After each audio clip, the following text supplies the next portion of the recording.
Oh, jeez. How's your heart rate, guys? Oh, hey, Kevin. Kevin's late. Kevin's late. I just got home, dude. I know. I figured. Just busting your chops.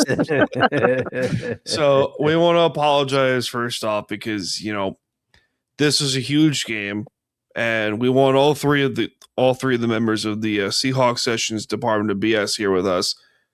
So this was Kevin's idea. Yeah, To be an hour late. This was his idea. Now If you wanted me to participate, time out, actively, soldier. At ease. I'm gonna let you two. I'm gonna. You had a great defense. Which was like, yeah, I work until like 8 o'clock Eastern time. I'm like, okay, no big deal. Thank God, and I mentioned this to Dustin.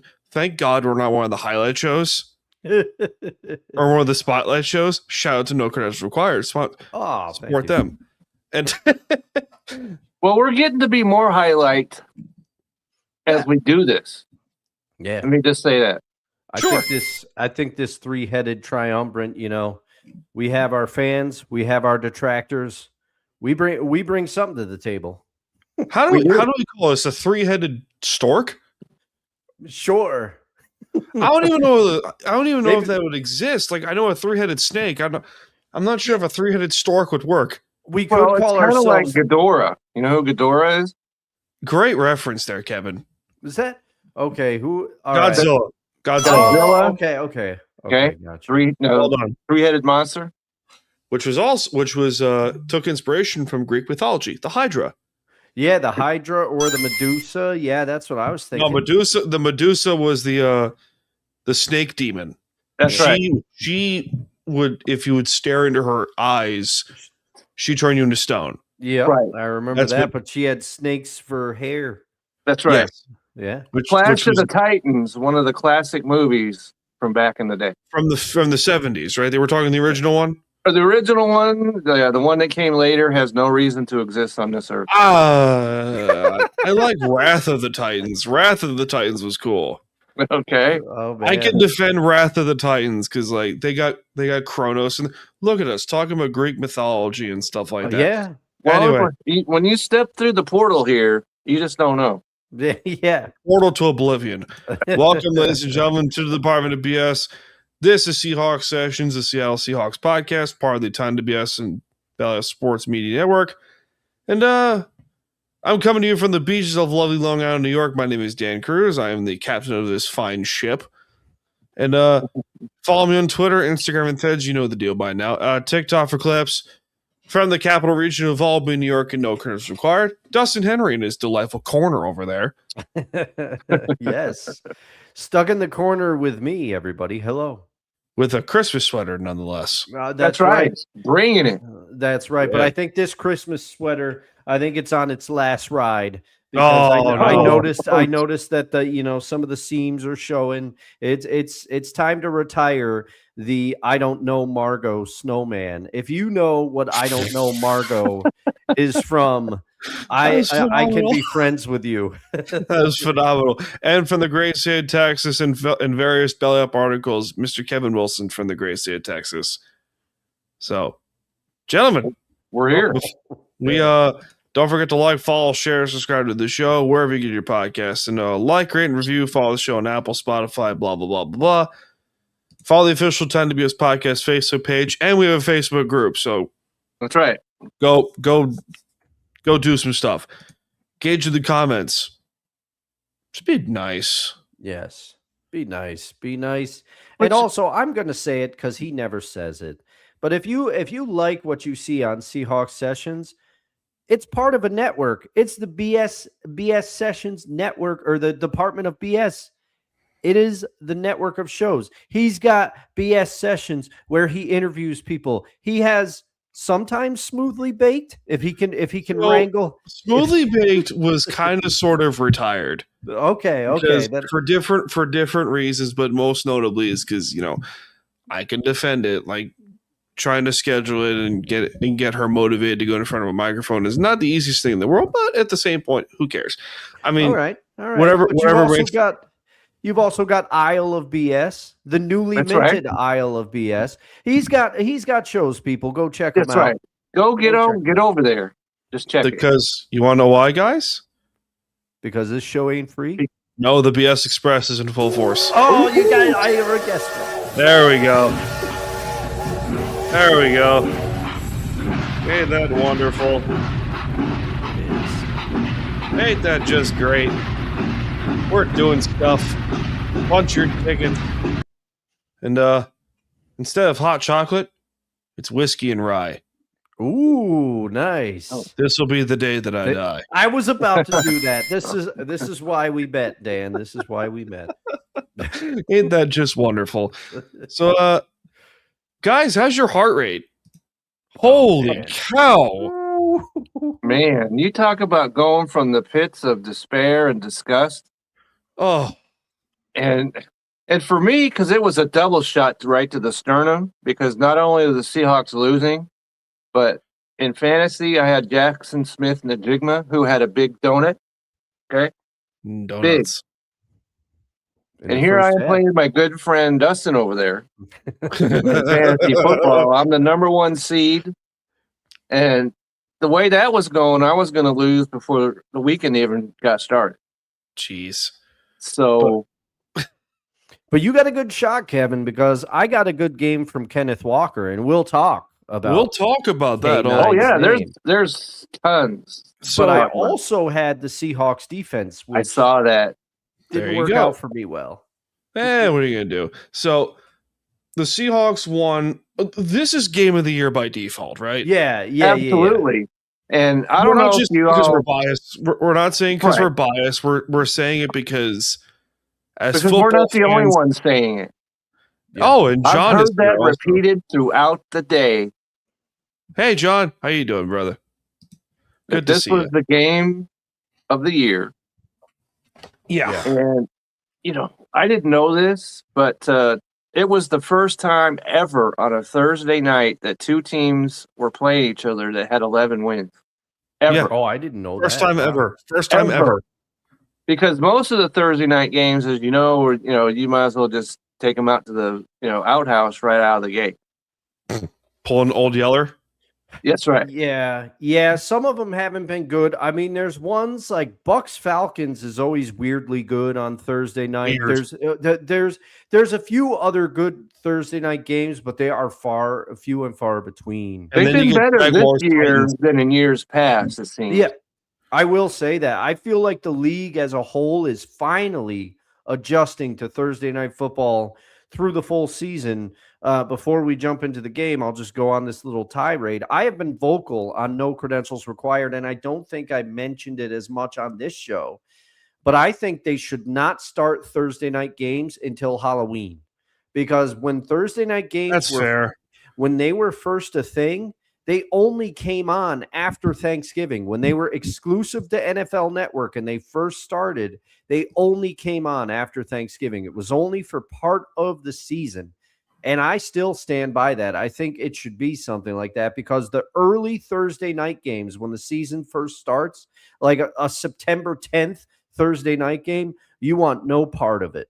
No part of it. So let's get on with the game. Yeah. Our heart rates have been significantly decreased. So let's put this in proper context. Hold on. Let's put this in proper context. Yeah. Set us up, Captain. The Rams are up with 10 minutes left in the fourth quarter. Yeah. 30 to 14. Yeah. Okay. Right. Kenneth Walker was already having a half decent game. He was having a half decent game. He had a 55-yard touchdown scamper to give him close to 100 yards, which Kevin likes these things. And then it felt like no matter what the Seahawks were doing, they were shooting themselves in the foot again. And it wasn't until Rashid Shaheed had a beautiful punt return for a touchdown. Yeah. And nobody even came close to touching him. No one touched him. And they scored on the 2-point conversion to Cooper Kupp, and all of a sudden it's like, okay, we need to, because there were a lot of TVs that got turned off. There were. Right? Two of them were in and this there were room. reasons to do that. It was in my article. Do you know the Seahawks record in the fourth quarter, trailing by 16 points? 172. Yes. Well, 172 when they're 14. When they're 16 was 0 and 155. Wow. All time. Which is impressive. And also, previous to this, the Rams' record when leading by that much was 323-1. Which is stupid. Yeah. Yeah. But, and then it was actually Dustin, believe it or not. So Kevin and I turned off our TVs. Yeah. We were so pissed off, and I think it's putting it kindly. I liked how you mentioned something about cussing like a sailor. Yeah. Yeah, like that was a play on words for you. I knew that, and I was like, well, I know how to do that. Yeah, I know you do, Mr. Sailor, at ease. So, and then, but I was going to, and the reason why I was still around was I was going to go and congratulate Dustin on his fantasy football win. mm-hmm. Then all of a sudden he was talking about, wait a second, they're punt return for a touchdown. And I'm like, okay, well, we better pay attention here. And then the defense, I was defense, fully on board. And then the defense flipped it around. Thank you so much. Flipped it around. Oh my God. So let's also continue. The Rams had an opportunity to go for the kill shot. And I'll talk about that later on in the segment. Yeah. Okay. But the defense flipped it around, flipped the script completely around. Right. And then Sam Darnold hit a beautiful moonball touchdown to the far right corner of the end zone to AJ Barn, and all of a sudden, and there was no coverage anywhere near him. Nowhere near him. And then arguably the weirdest 2-point conversion I've ever seen. Oh, yeah, the backwards pass. The backward pass, yes. I did not think that was backwards when I first saw it, and then we saw the replay, and then credit to Terry McCauley, who's with Prime and NBC, Prime. And he goes, hang on, this might be backwards. This might be a 2-point conversion. I'm like, that's a thing? Yeah, no, that's a thing? I thought I thought it might have been Herb Street who said, wait a minute, this thing might be backwards. And then he said, what do you think, Terry? And they looked at all the angles, and Terry immediately said, that's a backwards pass. The Seahawks are going to get this 2-point conversion. And the crowd went absolutely crazy. And then you had, I don't know, I'm sure you saw all these people came out of the woodwork talking about how the referees were bogus on that and everything. Yeah. But the referees, I thought, did a great job of explaining that whole sequence of events. Yep. And there were people talking about, well, none of the players knew the rule. Well, they don't need to know the rule. That's why the referees are out there. Yeah, literally. Yeah. Now, let's also continue by saying this. It's the defense did their job in the fourth quarter. 9 times out of 10, the Seahawks lose this game. Yeah, absolutely. 9 times out of 10, they lose this game under Pete Carroll, Mike Holmgren, Jim Mora Jr., John. Who cares? 9 times out of 10, they lose this kind of game. 9.5, probably. Yeah. Probably. Because here's another stat for you: the Rams are the first team ever to have 500 yards of offense and lose. 3 up on turnovers and lose the game. It's first team ever in history to do that. Happened before. By the way, the last team to have, I think, 500 or more yards of offense and lose in this kind of way, I think was Super Bowl 52 when the Patriots did it. When they lost to the Eagles. If my memory serves me correct, I'm not sure. Maybe it was Kansas City the year later. I'm against the Rams. I don't know, but so there were so many improbables here. Yes. Yeah.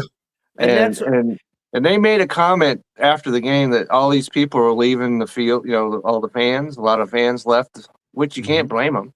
Can't blame them at all. No, but this is going to be the new version of, and Kevin, you probably remember this. Dan, you probably have seen it mentioned in documentaries and things. I didn't see it live, but I remember hearing it referenced. There are many, many, many Buffalo Bills fans that left the playoff game and then were trying to get back in the stadium when Frank Reich led them back. Oh, And- yeah. and- I remember and this Biggest story. comeback ever. Yeah. Yeah. 92, And now, yeah. And now everyone and their mother claims that they were at that game, you know? Correct. I mean, technically they were in hindsight being what it is, but and then overtime roll, and then in all that, the game goes to overtime. Yeah. And Puka Nacua, the SOB POS that he is, 225 yards received. which okay. We'll get to the Rams in a second, but yeah. so much for covering the number one receiver. I mean, Yeah. You talk about take my mouth shut on that one. Okay. I mean, to be fair, they did hold the Rams to sub 100 yards rushing, right? Well, that was the other thing that was up, because that was earlier and right in the start of the game. They didn't matter who they were rushing. Yeah, the Rams were running the football like were crazy. Blake Corum, Williams, and then they were in the third and four, the early part of the game.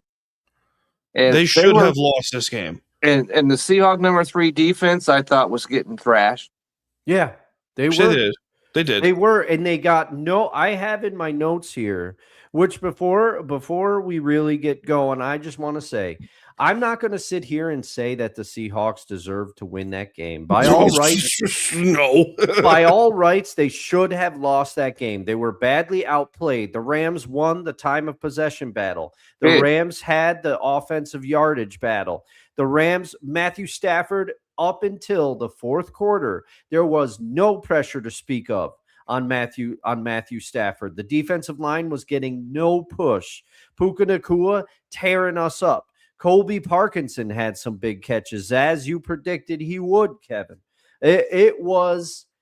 There was no business the Seahawks won the game. I don't begrudge you two for turning off the TVs. I don't begrudge those fans for leaving the stadium. But what I will credit the Seahawks and Sam Darnold with is they didn't give up. They got up. They got up off the mat because the first game, let's call it what it is. Sam Darnold has had a great season. He has done better than anyone predicted in a Seahawks uniform. Anyone that thought he was going to do this is lying to you. I'm sorry. But the Rams have his number. Yes. Chris Shula and that defense, they fake pressures on him. The interception was a drop. Somebody dropped into coverage and picked him off in the red zone, which we thought was the dagger. The Rams had outplayed the Seahawks badly. Yeah, they did. Especially that first interception, because he threw it in the double coverage. Yes.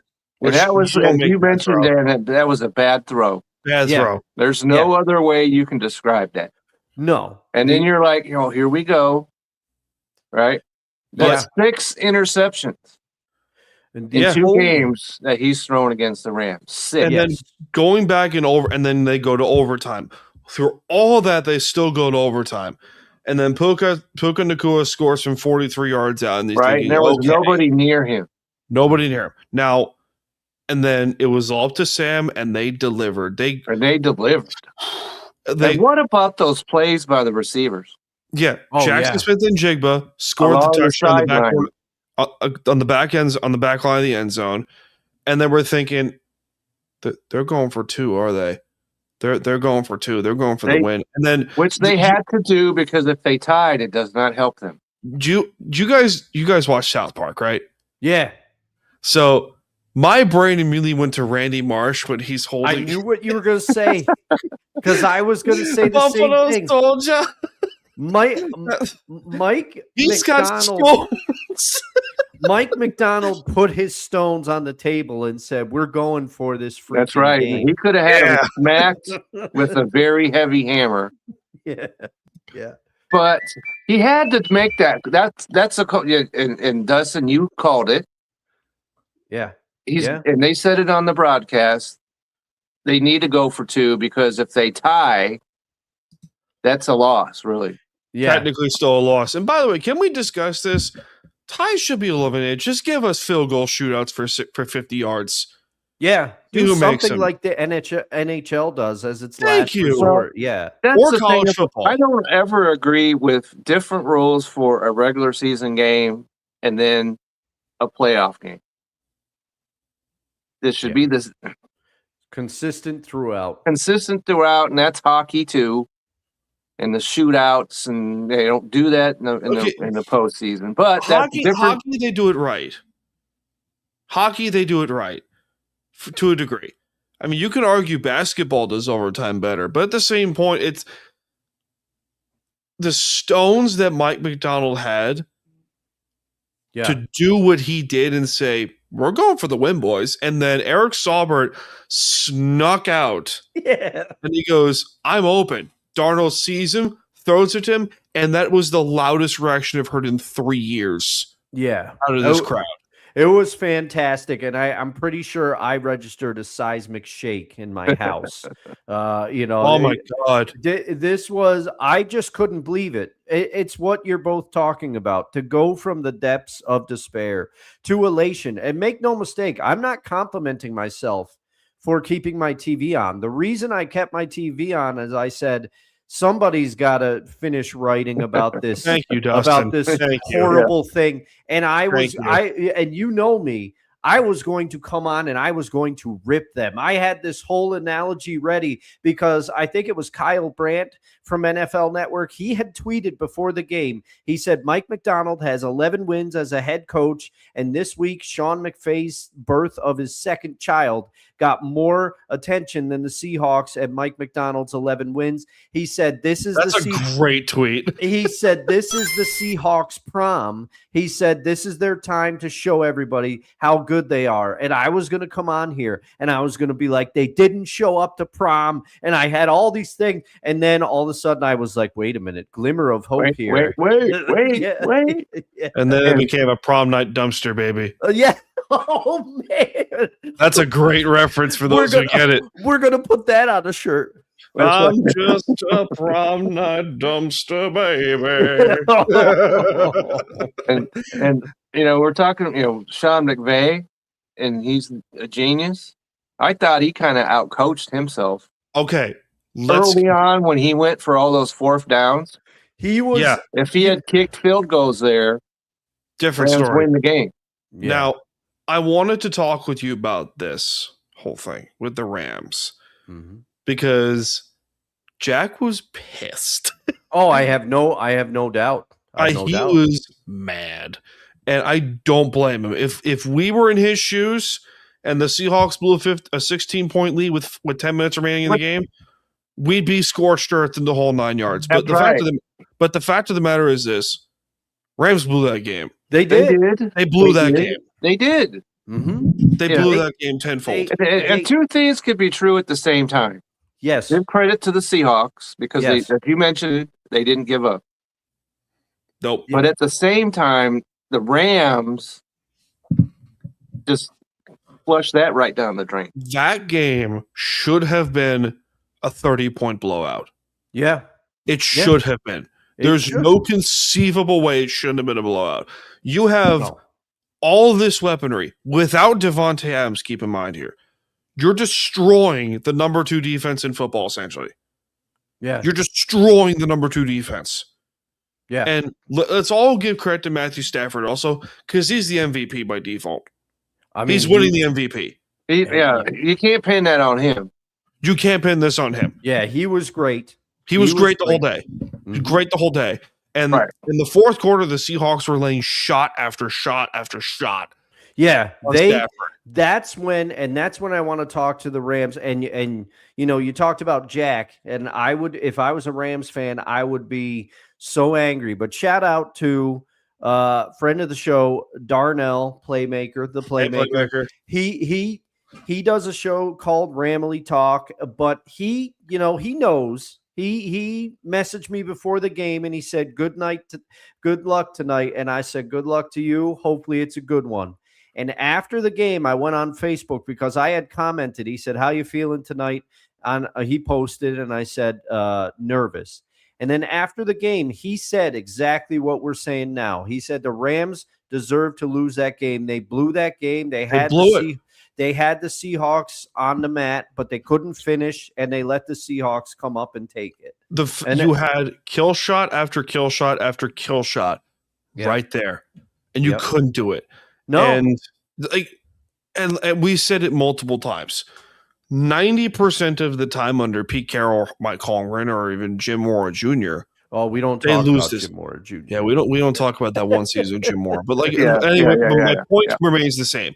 My point remains the same. Yes. 90% of the time they lose this game. Yeah. 90% of the time this is a blowout loss. Yeah. And they came back and they said, "You know what? Screw that narrative. That's right. We're gonna do it our way," and they did. And they did, and all the credit in the world goes. I think the coach put it on. He kept his guys grounded because, as you mentioned, at 30-14, they could have shut it down. They could have. They could have easily shut down. They could put Drew Lock in. Yep. And said, "You know what? Today's not our day.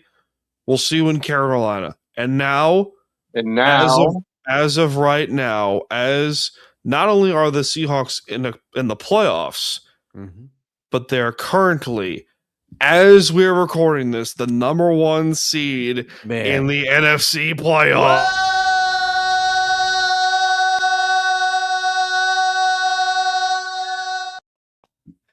We'll get to receipts. Oh my Lord. There's so much to say. And one last thing I want to make about the Rams, and I don't put any of this on Stafford. I don't put any of but there were, and I get it. These two teams, they're rivals. Things get chippy. We know Barner trash talks. We know the Rams were looking forward to seeing Barner because he trash talks. But if you heard Ernest Jones after the game in the post-game interviews, he said they thought, and I'll censor this because we're a family show. That's right. But he said the Rams were talking to us. They thought this ish was over. They were trash talking us. They were in our face. And you just got to be careful because especially with a defense like the Seahawks have, because you noticed it. I was sitting here on my couch because obviously I'm not at the game. But I'm like, what is going on? They couldn't pressure the Rams one iota the entire game, and now they are nailing Matthew Stafford. I was like, what is going on? Something clearly happened, and I think it's Mike McDonald adjusted, and then I think it's the trash talk. I think it's just all of a sudden it's like they hit the smelling salts, and they woke up. And I would like to shout out the contribution on special teams. Jay Harbaugh's got this special teams cooking. Oh my God, yeah. That's what started the whole thing. That's right. The last couple games, the special teams. That's right. Shaheed, 2 kicks that he's returned for touchdowns sparked the whole team. Yeah. Yeah. It was unbelievable. And I would just like to say, John says in the comments, both those catches were great catches. The toe drag by Cooper was crazy. Yes, hats off to Cooper Kupp. He was big in this game. He was. He had the fumble. We'll talk about that. But the throw, and shout out to Mina Kimes for this one, because I said when Sam threw this pass, I said, wow. I saw her on social media today. She said that was the throw of Sam Darnold's season. That was the best throw. That throw to Cooper Kupp on the back. I mean, Sam Darnold got up off the mat in this game as well. He was not perfect. He was not perfect in this game, but he rallied. He rallied, and you can tell how much this team believes in and supports Sam Darnold and the defense. The defense, as they have for the last couple of weeks, they shifted the momentum along with Shaheed. Shaheed is dynamic with the ball in his hands. Let's figure out more ways to get him the ball, please. How many of us predicted the preseason predictions that this team would be the number 1 seed at this point in the season? Kevin predicted that they would win a division. Okay, you predicted they would win? I will get off the mat with that, but I did as well. Not the number one seed. I mean, I have been the negative one on this show. I said they would. Yeah, how do you feel now? I said they would be a wild card team. I said they'd make the playoffs. They'd be a wild card team, and I'm so thrilled to be wrong. Now, there's still 2 more games left to go. Carolina's still no pushover. Games coming up. Carolina's no pushover. Neither the 49ers. And we'll have a better look at Carolina because they got Tampa Sunday. Oh yeah. That's a battle for their divisional league. Yeah. Yep. Now it feels great, man. It really, all of this feels amazing because, when Pete was let go, we were all, I think a number of Seahawks fans were clamoring for Dan Quinn to take the job. And then when Mike McDonald came along, we were all, okay.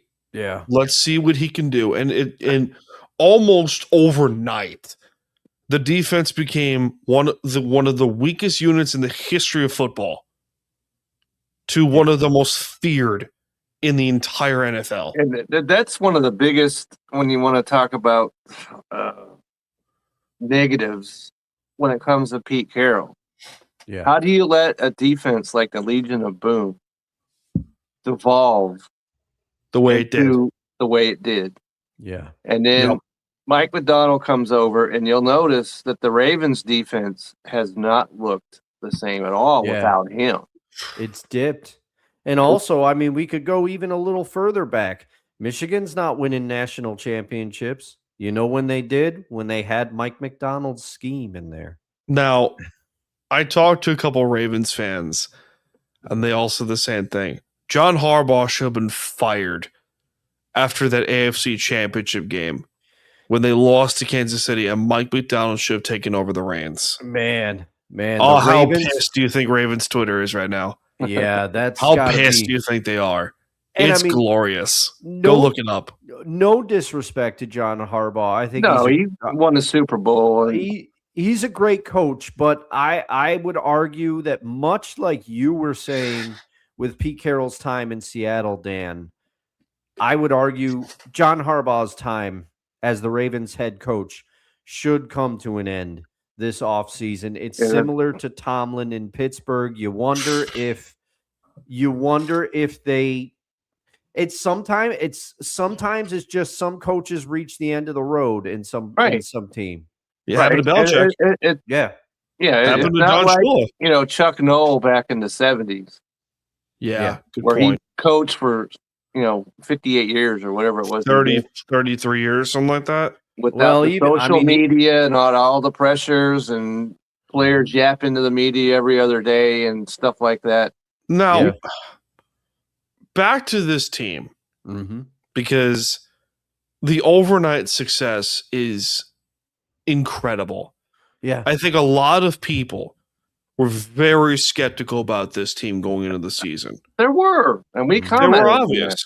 They were obvious. And because it made sense. I mean, you signed Cooper Kupp to a point.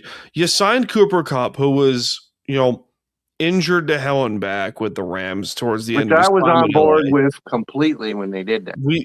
I still am. I'm not complaining about it. And then the Sam Darnold signing was the one that people were like, what?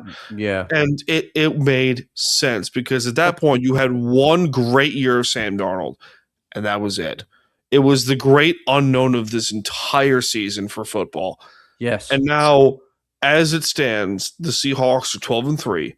Yes. They have a playoff spot, and they're currently the number 1 seed in the NFC. That is freaking insane. And at the same time, I don't know if you saw this, but there's a former Seahawks quarterback who they are going to put back in the starting lineup this weekend. I saw that. You saw that? Return. And against the Houston Texans. Good luck with that. Yeah, that's going to be a problem. Right? Yeah, Gino. And, Gino's going back in. They shut down Tua down in Miami, so he won't throw any more interceptions. Yeah. Apparently. Who will turn the ball over? Oh, that's You talk about a T-shirt. There we go. Oh yeah, That's yeah. a great T-shirt. But my point is because he's got one more interception, right? Yeah. That's going to quickly fade away this weekend against Houston. But he could have still been the Seahawks quarterback. Yeah. How many of us would have said if Pete were still here, 90% of those guys from Pete's last season would still be on this team. Jamal Adams would still be here. Quandre Diggs will still be here. Bobby Wagner would still be here. Jordan Brooks still be here. Yeah. None of them are here. Now, Jordan Brooks, as I recall, nobody cried when Adams departed town. Yeah, understandably so. But like the point is we're saying here is how many times have we said Pete doesn't adjust and Mike McDonald has adjusted throughout the last 2 years during the game? Yeah. And how many times have we clamored for that, Kevin? Yeah. And one of the key points too in this game is after Sam Darnold, because that's a back-breaking interception. Yes. At the goal line. It is. Right? It is. And what happened is that Mike McDonald went over to Sam Darnold and said, "Hey, I believe in you. You're my quarterback. Shake it off." And guess what happened? He shook it off. He got another chance, and boom. Yeah. Seahawks win. And Mike McDonald not afraid to put it on his defense. I don't know what he said to the defense, but they had 3 straight 3-and-outs when they hadn't stopped the Rams all day. The Rams' first punt was well into the fourth quarter. Fourth quarter. That was their first punt. And then they had 3 consecutive 3-and-outs forced by the defense, and then five total stops, all in a very short stretch. Yeah. And after the game, this is where the Mike McDonald hire really makes sense because, Dan, I wasn't clamoring for Dan Quinn when Pete left because I felt that would be Pete Carroll. A retread.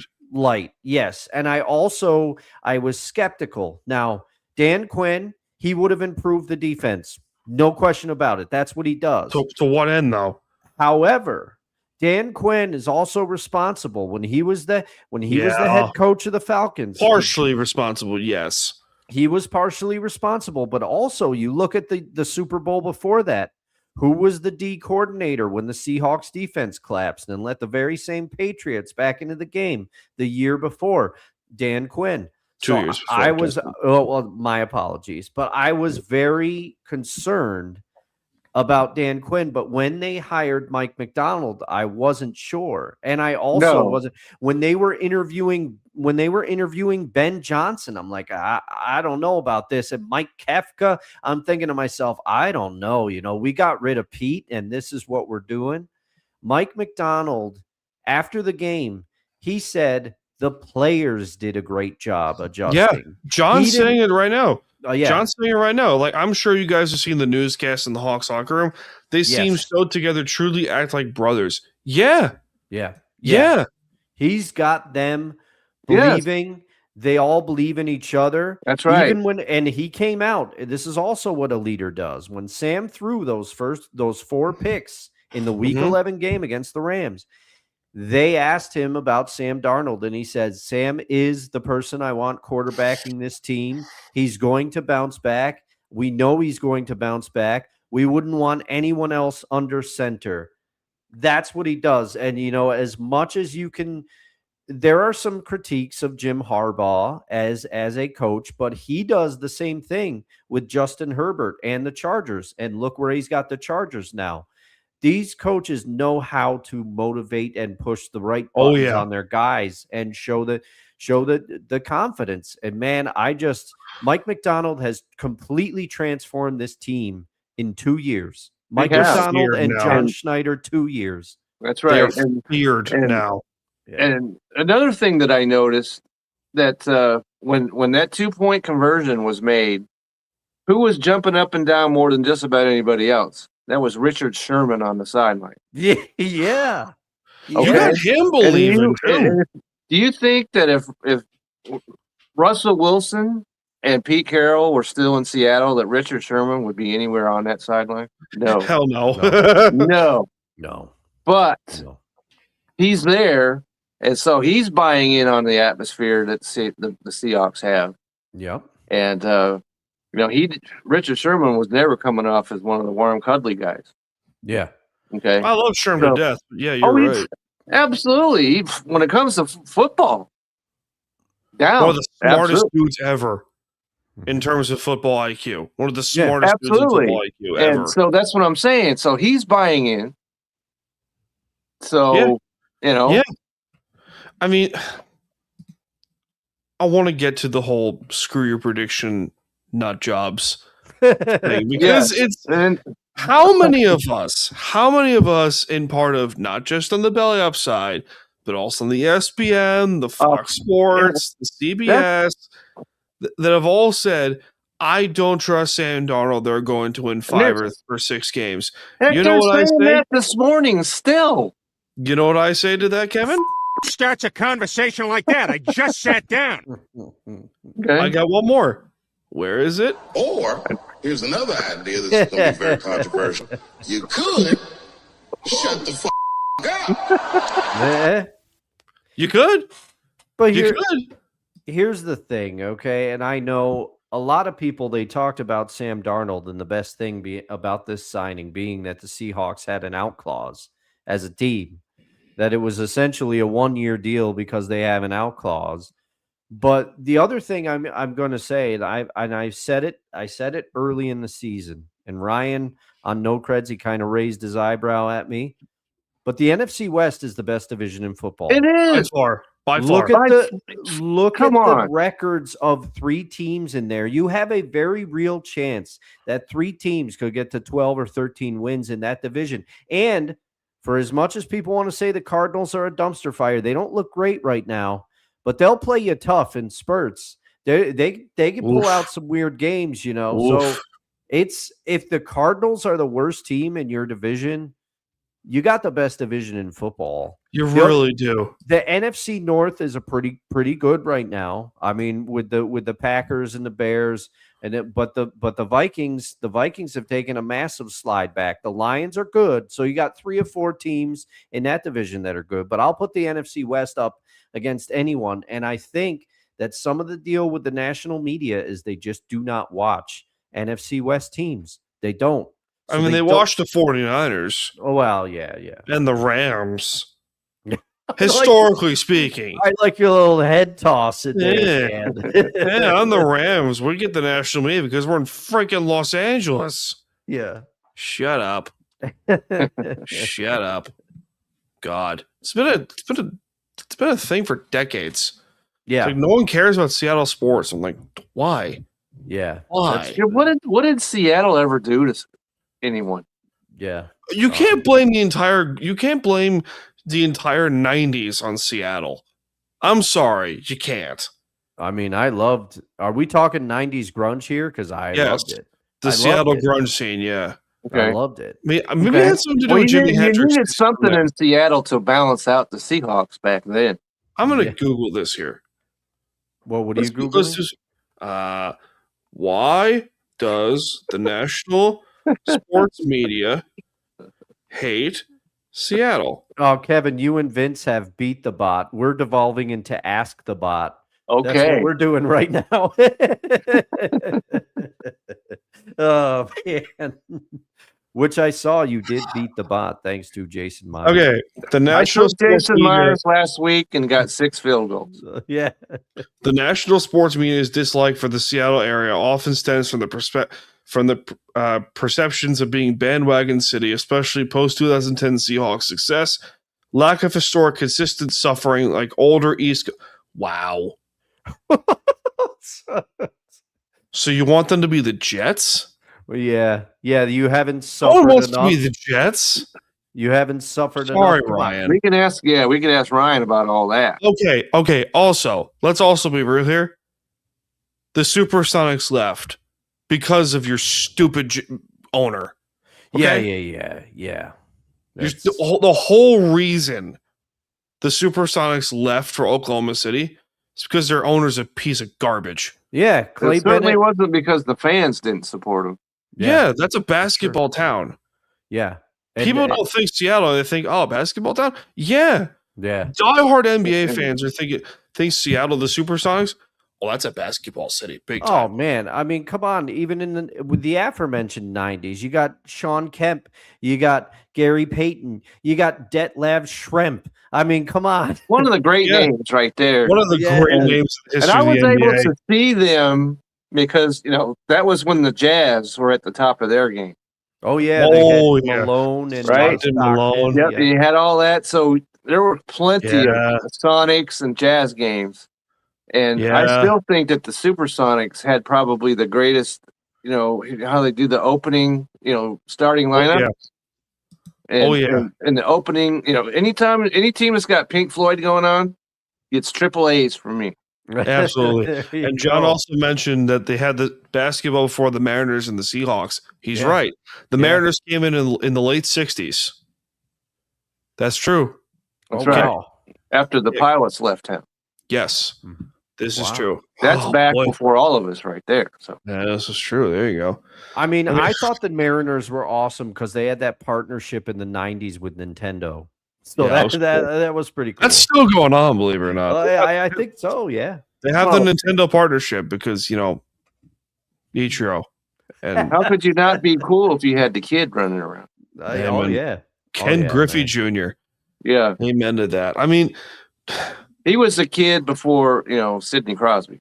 what Oh, else yeah. do you guys want to talk about? Because I really don't have a lot to talk about. Other than No, this Well, I game. just there's so much to say about the game, but we've gone over the big points. We've crunched them, and but if you want a complete breakdown, go to the Belly Up Sports because I was inspired to write an article about this game last night, and I put an article out earlier today chronicling how the Seahawks were left for dead. Yeah. And how they resurrected themselves, and then they won the game. I mean, all these things. I mean, I have notes written down here. Finally, second catch by JSN at 8:06 in the third. There's so many things lined up against Seattle winning this game. But then, and the only positive early for the Seahawks this is the game they finally got the run going. This is finally the game. It's just everything else wasn't working. Defense wasn't working. Pressuring Stafford wasn't working. They couldn't cover Nakua. There were so many things. This is one of the most improbable wins by the Seahawks in 15 years. Yeah. They had a 3% chance Yeah. to win the game when it was 30-14. 3. Oh, hey, there's Ryan. Hey, Yeah. Ryan. Hey, Ryan. Hey, Ryan's back. Ryan knows. He said he said I went to bed when the Seahawks were down, in the fourth, 30-14, and I said not to worry, Ryan. I said I got 3 pages of notes, so we're good. Amen to that. We're gonna be good to go on Oh, the Thursday boy. Night Football recap. What do you guys want to do? So when you're all talking about what is that the game of the century of the week or how Yeah, It's a team of destiny, pretty much. there's Because no other game you could discuss other than this one. I don't care what happens the rest of the weekend. Yeah, I mean this is probably going to be my pick. I mean we'll see. Even though I don't want to just over talk about it, but there's something about this team because people are saying, well, you could argue that the Seahawks had no business winning this game, and I've already said that. But the fact that they did win this game, do you know what it does for their confidence? They're never going to feel that they are out of any game. That's right. And they're hitting the road for the next 2 weeks. Yep. So Which we'll this get is to big. Carolina next week. We'll get to the Carolina? Panthers next week. And then, of course, they got the 49ers a week after that. Yeah. Both on the road. Yeah. And the 49ers, that scares me. The 49ers are getting healthier. The NFC in the next 2 weeks could be decided these next 2 games. Yeah. The NFC playoffs as a whole could be decided. Can we, because the NFC playoffs to me is going to, beat the ever living, whatever word you want to put in there, the AFC side of it. Oh, yeah. Big time. Yeah. I mean, any final thoughts to close our shop for the day, guys? It just goes to show that if you keep your, your CPR or machine or whatever that's called close DVR by, machine. yeah, the ones that they put the things on your chest. Oh, Because the paddles, the Yeah, you you rub them know, together and yeah, so if the heart starts to fail, right, man. you can get yourself back into the game, because there's not another game. I can't imagine another game where you're in the ditch Yeah. and all of a sudden you're standing next to it watching the water flow by you. No, So this is it. This is insane. I've never seen. Well, and also a mini microcosm. I'm sorry, I just have so many notes on this thing. A mini microcosm of the way that the whole game went. So I think it was in the second half. It was either second half or early third quarter. Can't remember which. But the Seahawks had a 3rd and 16, and the Rams were keeping them in 3rd and long situations all night. And that's not where the Seahawks bread and butter is. They look out of sorts, and let's just call it what it is. Charles Cross was missed in this game. 1,000%. The offensive line, Gray Zabel made some great blocks early especially on that long K9 screen pass, and then later the run. Gray Zabel had some great blocks. Gray Zabel's having a rough night trying to stop Turner and Verse in there. It was not going well. And so hopefully Cross comes back, because hopefully does too. I mean, his because they've got 9 days now. Yeah. To get him back on the field. But he's not the only one, because remember, Imanuri went down with a concussion. Yeah, that's a big one. Imanuri's out. Yeah. But the microcosm for this game is on that 3rd and 16. They did a run play to Kenneth Walker, and the whole crowd booed, and including myself. I'm like, you're playing too conservative, because why are you're not even letting Sam throw because you're afraid he's going to make interceptions. I was pissed. I'm like, 3rd and 16 and you run the ball, and then Kenneth Walker converts. And I was like, all right, it worked. Yeah, but that was their whole game plan. They did not deviate. Now, Kubiak has made some missteps. I questioned one of the last shows whether it's impacted his possible head coaching, because the offense has started out so slow in games, and they didn't start out slow in this one, but they did screech to a halt. But that's a microcosm. Credit to Kubiak and McDonald and the rest of the coaching staff for just saying, hey, we're going to continue to do what we do, because eventually it's going to work. And that was a microcosm for the whole game. The crowd booed, and then they got back into it. Amen. They got back into it, and that final 2-point play. Oh, it was just geniusly executed. Yeah. Because Eric Saubert was over there and he looked like he was blocking, then he released and boom, touchdown. 2-point. And they finally used one of the 6 tight ends that you've talked about that they had on the roster, Kevin. Amen to that. All right, guys, we gotta get out of here. This is a quick show. We'll probably see you next Friday, depending on how our schedules work out. I'm sure that we'll figure something. We'll figure something out. From the great state of Texas, Kevin and Vela Fantasy Live, that's Kevin Wilson. From the capital region of Albany, New York, and no credits required, that's Dustin Henry. I'm Dan Cruz. I'm coming to you from the beaches of lovely Long Island, New York. We'll see you all in this life, and most certainly the next one. Cheers, everyone. Have